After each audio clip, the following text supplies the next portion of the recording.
Hey there friends, Dave Paulides, NMU Missing Project. This is Dave and Huck. That's Huck L. Berry, the executive producer. And she was running around crazy girl, huh? Yes, you crazy girl. You're such a good puppy. You're a good puppy, yeah. Yeah. Oh, yeah. Oh, that's a good one. Yes, a good girl.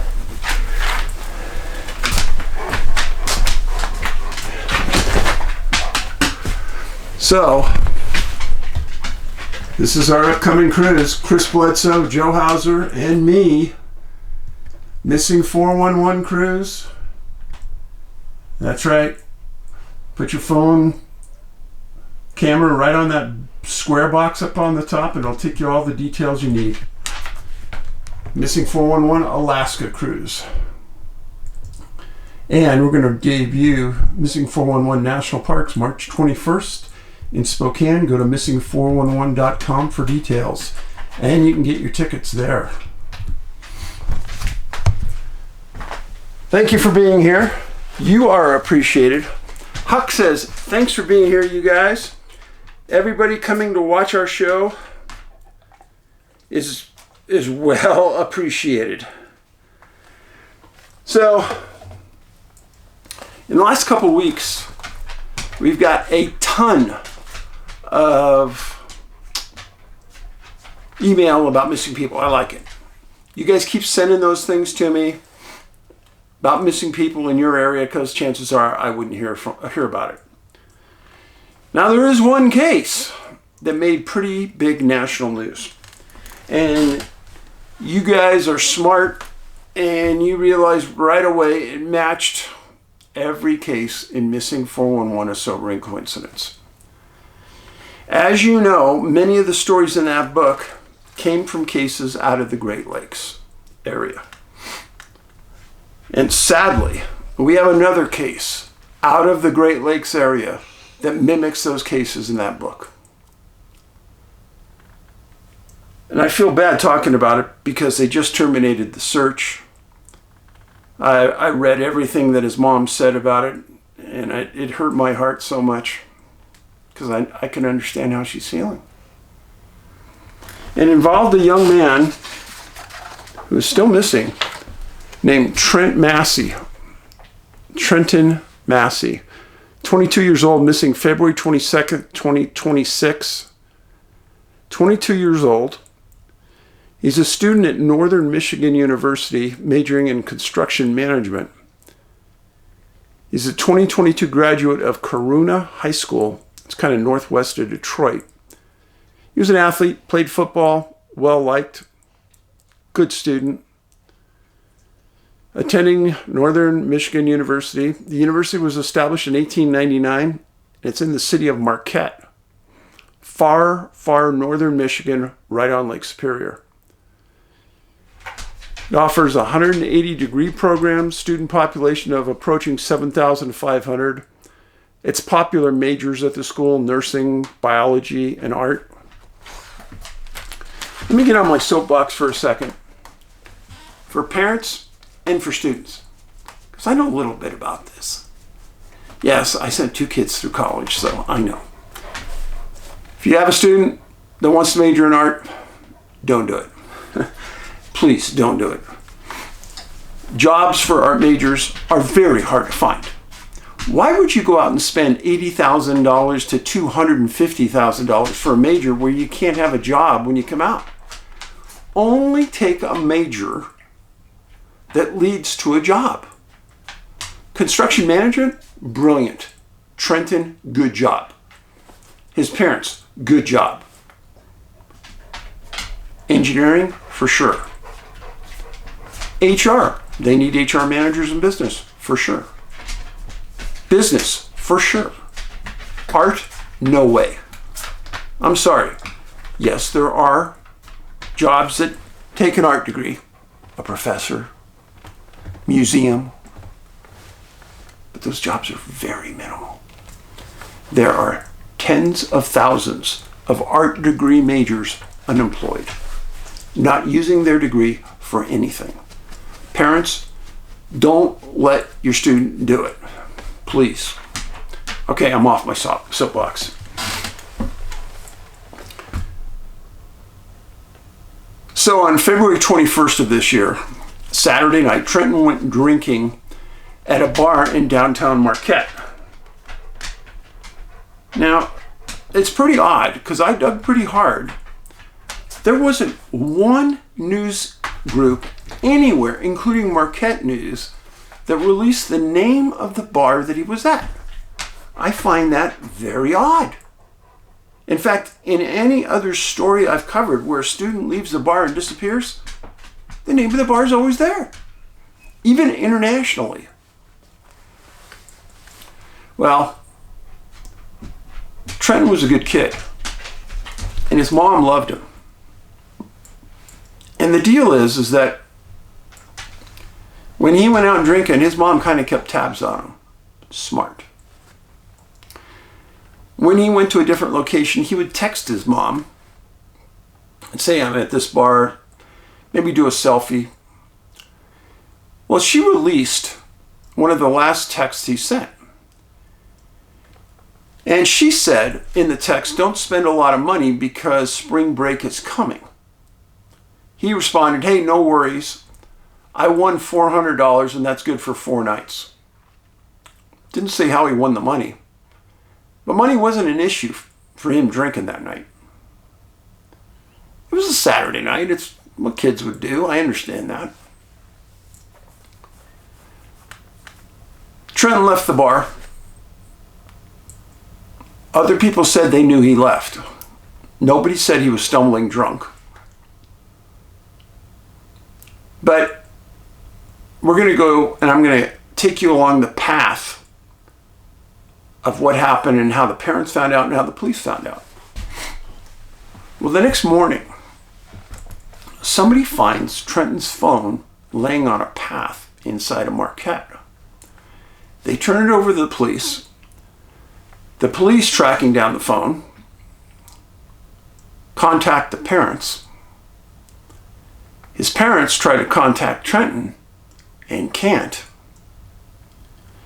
So at 1:30 in the afternoon on the Sunday morning that he walked out of that bar, his family filed a missing persons case with the Marquette Police Department.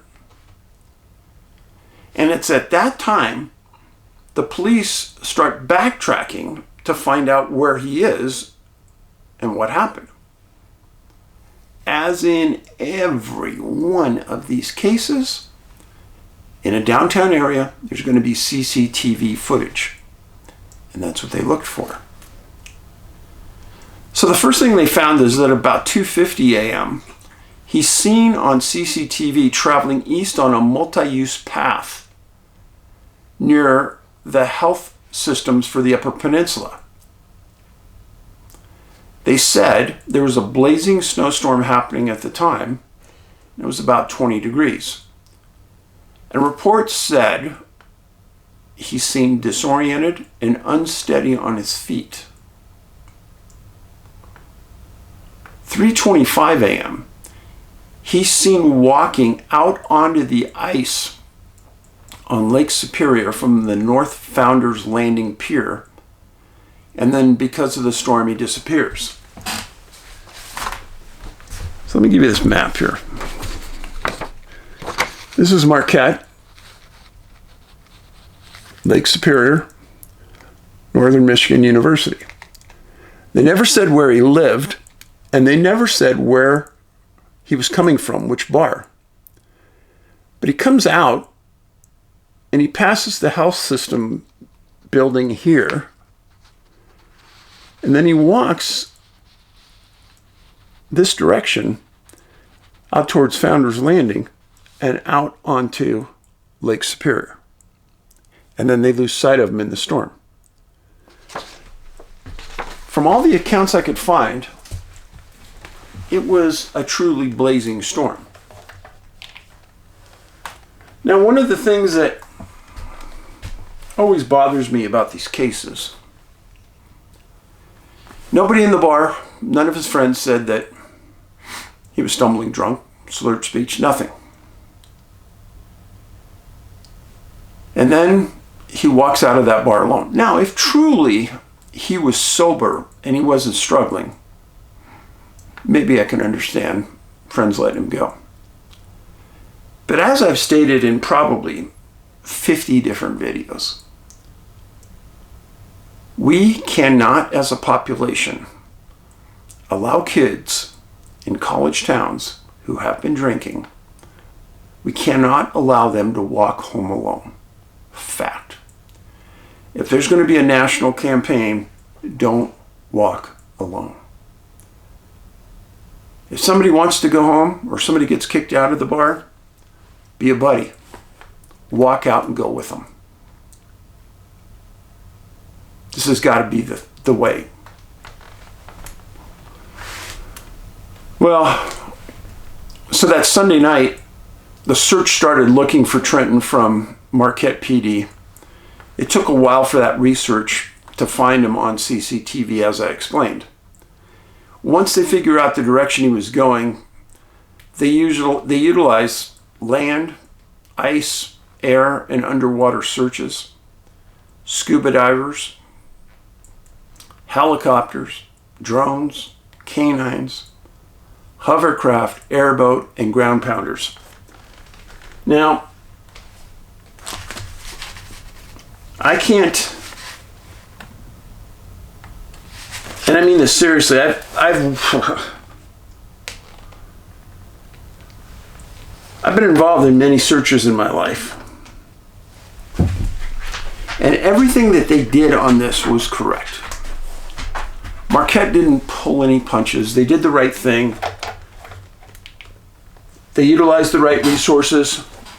And they had the right manpower there. And a lot of times, that doesn't happen.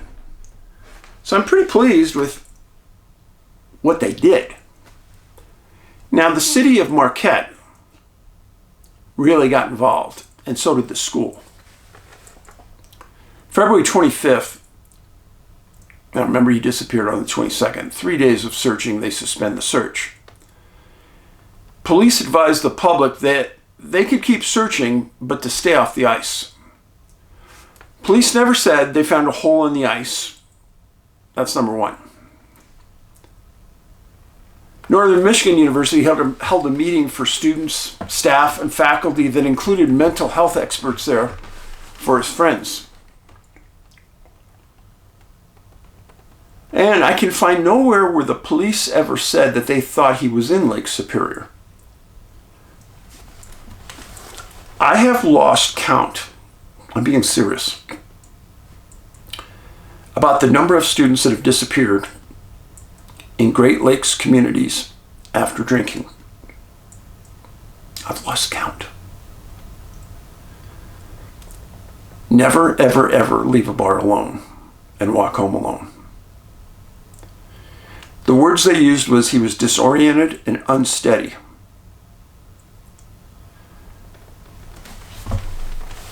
Trenton's mom asked the million-dollar question that every parent in this situation asks.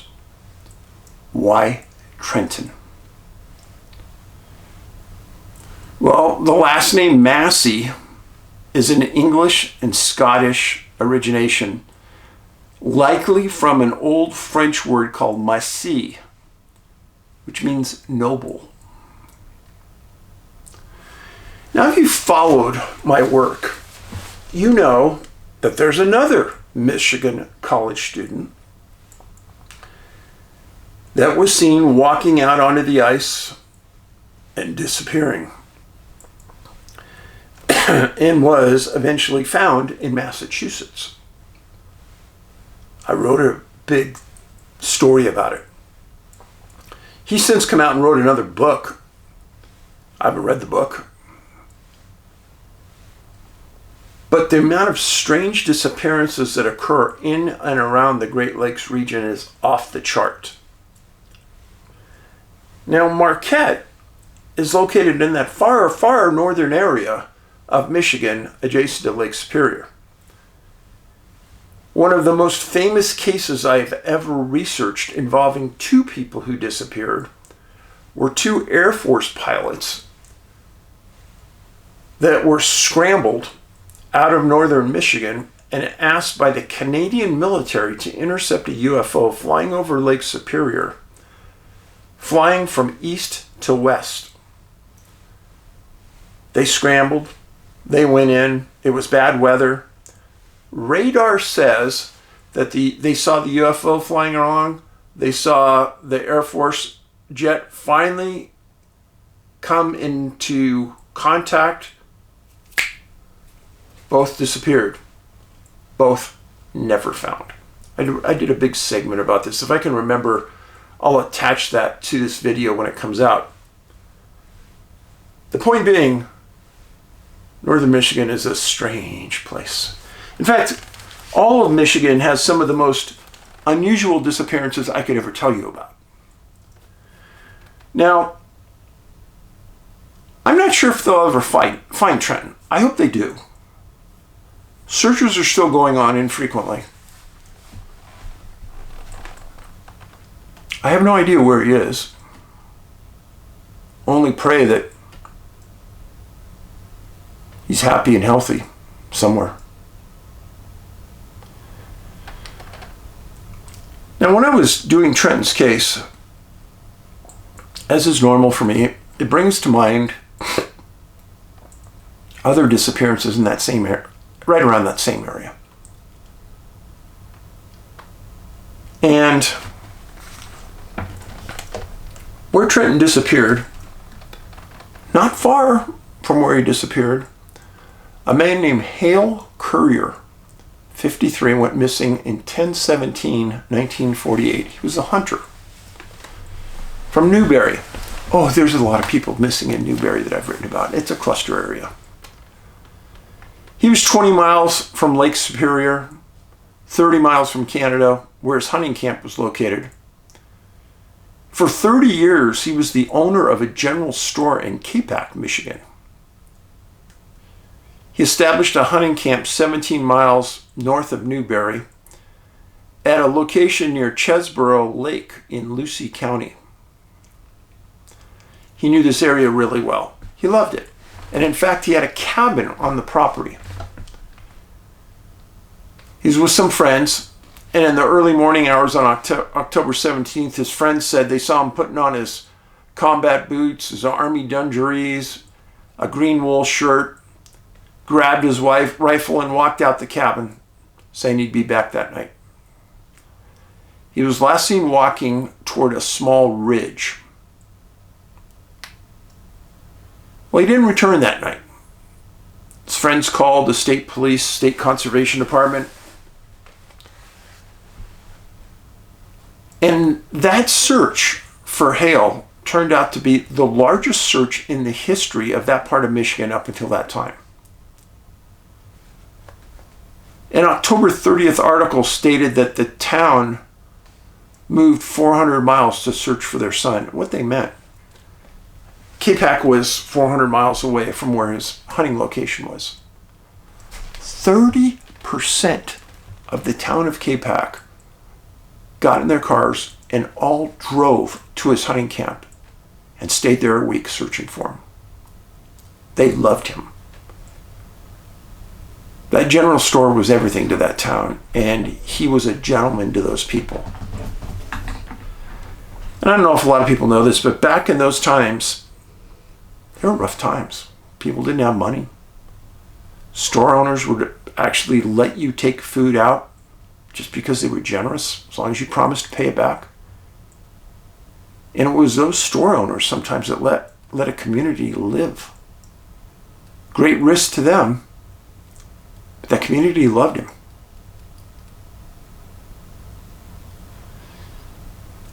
The article said he was also a very capable woodsman, carried matches and a compass all the time, wherever he went.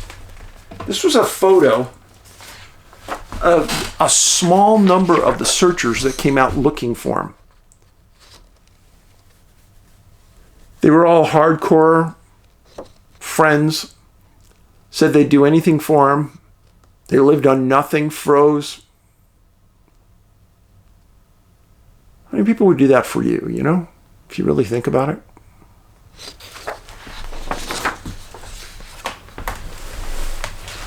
Well, the state police brought in bloodhounds, took them to the cabin, and they got some scent material, gave it to the dog. Dog ran out the house, out into the front yard, down the trail, lost the trail immediately. 3 different airplanes from the state police flew that airspace continuously for 4 days. Hundreds of people who came there self-organized into small groups. And they had the men line up, 85 men in a line, 10 to 15 feet apart. And they slowly swept the forest to make sure they missed nothing. Michigan State Police and conservation officers led the search eventually.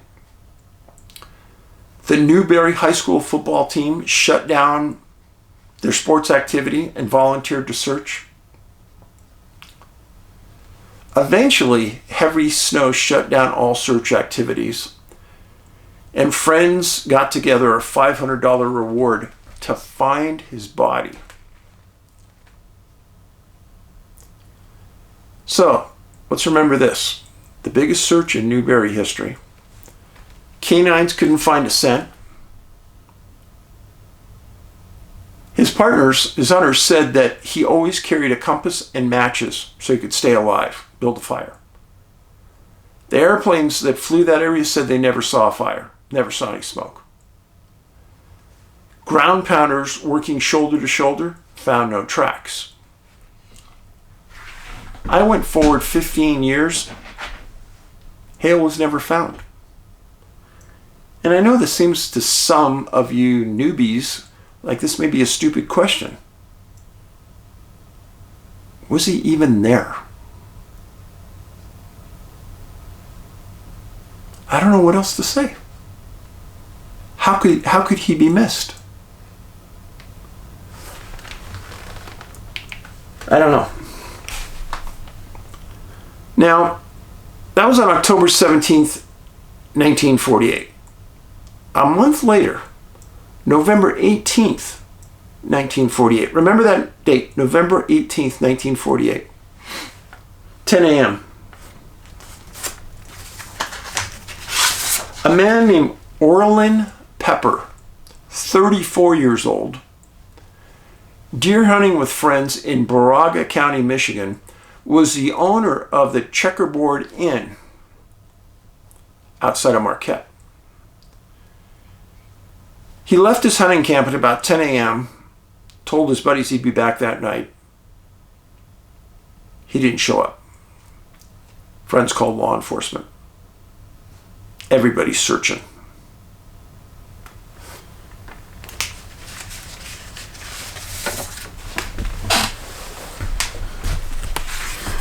So the previous story I told you about was Hale.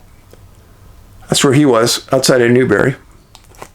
The story I'm talking about now is Mr. Pepper in Baraga County. First story I told you about was Massey right here. I'll tell you about this one in a minute, but that's what we're talking about right now.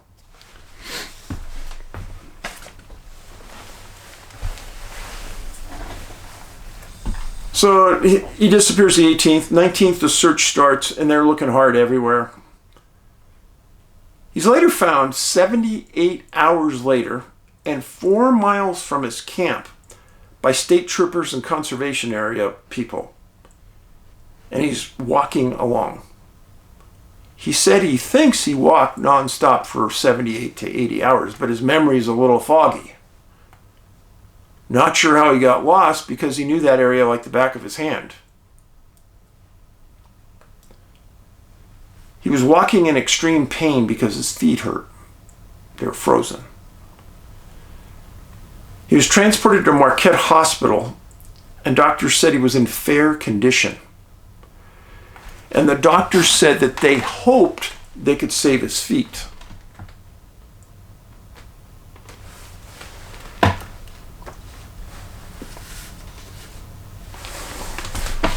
This is a picture of Orlin at the Marquette Hospital. Now, Orlin Pepper, 34 years old. Robert Lapine, 16 years old, the case I'm going to tell you about next, disappeared just hours apart from each other. Coincidence number one.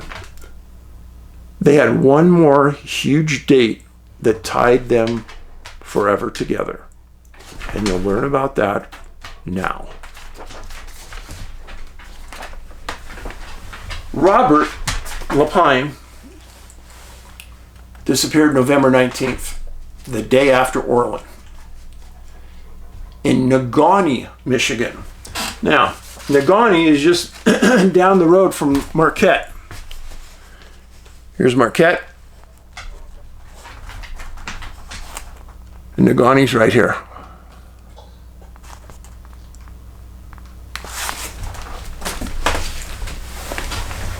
He was a student at high school in Champion, Michigan, just outside of Negaunee. His high school was just 5 miles from his hunting ground, which made it kind of easy for him to go down the road just a bit to hunt. Robert was an athlete. He played on the high school varsity basketball team. He was good. The hunting grounds were 9 miles west of Negaunee. The area had lots of deer, and it had swamps, but everybody knew about it. Robert had hunted it many times since he was 12 years old, knew it well. He told his parents that he'd be back that night. He didn't come home, and his parents called state police. Pretty soon they found his car right where they thought that it would be parked for his hunt. And on November 20th, the Michigan Conservation Corps had 50 searchers in that area looking for Robert. And they put them into groups. And just as they put them in the groups and they started to leave camp, heavy snow started to fall. Eventually, 15 inches of snow covered the ground in the area he was hunting. His high school, Champion High School, rallied around the effort to locate him. All school sports were canceled, and everyone went into the field to search. You know, as I researched these articles, it was like it was a different time back then. People really cared for each other. So much selfishness now that, hey, I won't give up my sports time to do this or do that. Hey, no, you give up everything to go find and save somebody. That's just the way it is. As an example, this is a really small one. A couple years ago, I'm coming down my road. It's a dirt road to my house. And I noticed somebody's in a ditch. It had been snowing. Even the dirt road was miserable. And somebody was in a ditch. I didn't recognize him, but I pulled up, got out. It's one of my neighbors. Hey, what can I do to help? It's snowing hard, horrible condition. He goes, hey, can you pull me out? So I didn't have my truck with me. I was in my car. So I said, hey, let me go get my truck. I'll get down here. I'll bring some rope. We'll get you out. Drove down, got the truck, went down there. I had him out in like 2 minutes. Oh, thank you, thank you. Now, hey, you know what? I didn't even give it 2 thoughts. It's just what you do. You don't keep driving. You got to take care of each other, because someday it's going to be you. Now, if I knew that somebody was missing near me and they needed searchers, I'd be out there in a second. Because human life is precious. We have to do those things. Well, during that search for Robert, the state police and the conservation department put two airplanes up, and they ended up flying that area for 2 weeks. It was a big search. Somebody they knew that was healthy, athletic, could probably survive a while out there. On November 23rd, they posted a $250 reward. One person came forward claiming that they saw a hunter in a wooded area 8 miles from Negaunee. So searchers just massively swarmed that area thinking it was Robert, but they didn't find anything. Fred Lapine was Robert's dad.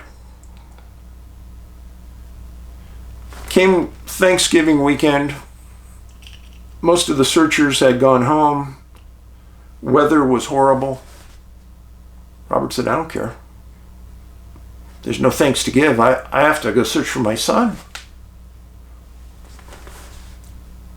He searched nonstop for 4 days. Didn't find him.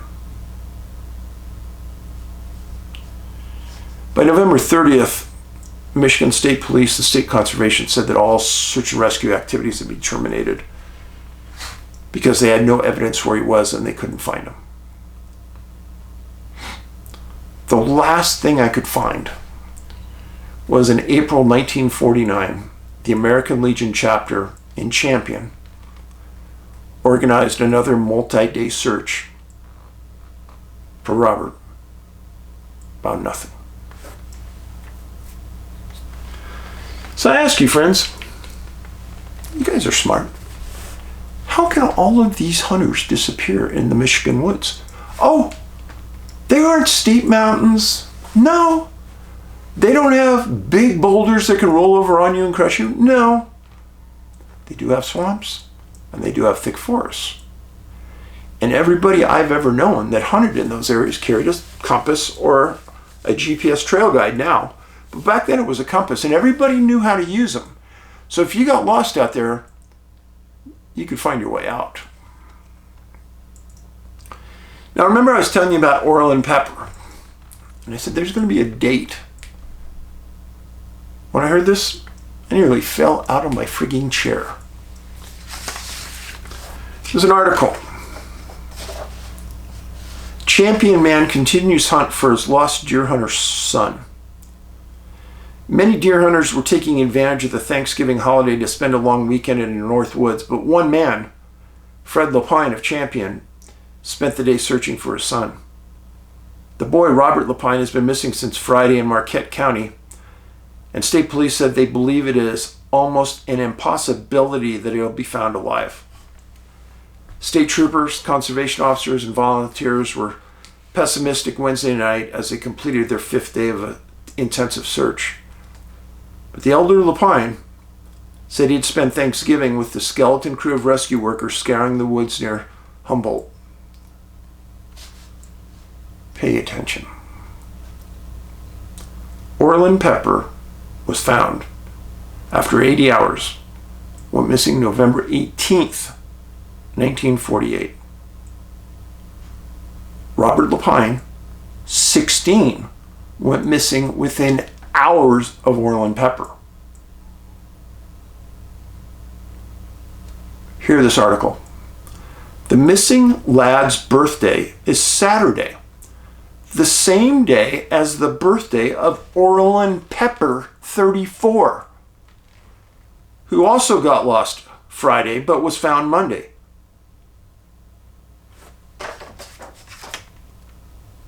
Call me a fool. Oh, it's just a coincidence, Dave. What are the odds? 2 people disappear in the same part of Michigan on nearly the same day with the same birthday. Come on. Come on.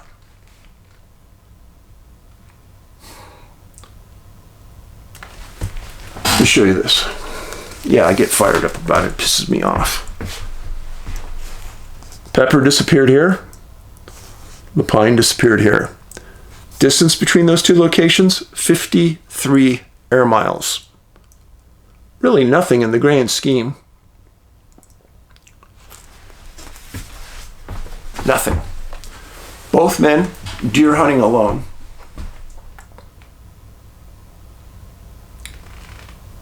Robert was about half the age of Orland.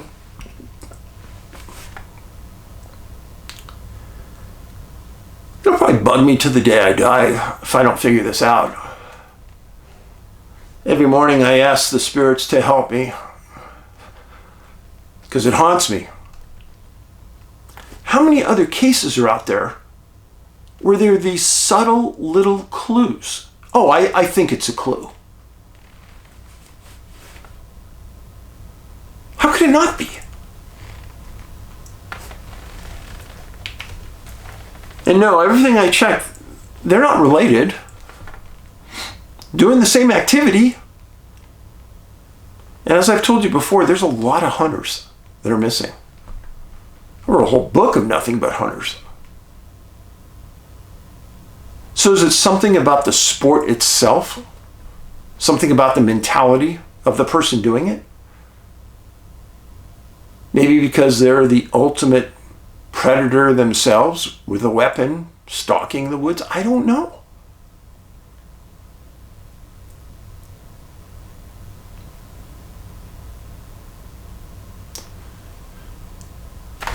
I'll show you this map one more time of the 4 disappearances we talked about today.